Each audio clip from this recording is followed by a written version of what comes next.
আর দিনের বেলাতে লাইটগুলো দিনের বেলা বলতে সকাল 9টা 10টা বেজে গেছে, ঠিক আছে। তো কোনো মতে মুরগির ঠান্ডাগুলোকে দোয়াতে পারতেছি না।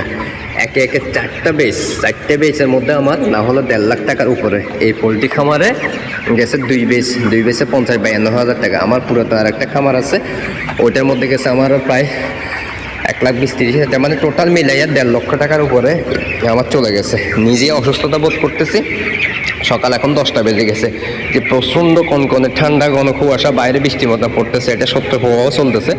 তো যারা নতুন উদ্যোক্তা আছেন তারা আসলে শীতকালে বাচ্চা সংস্থা দেখে হোক, যে কোনো মাধ্যমে হোক, যেমনি যেমনি বাচ্চা তোলার চেষ্টা করবেন না। দেখছেন কন্টিনিউ বল চলতেছে, কিন্তু আসলে কিছু করতে পারতেছে না। তো যারা করবেন তাদের উদ্দেশ্যে ভিডিওটা করতেছি।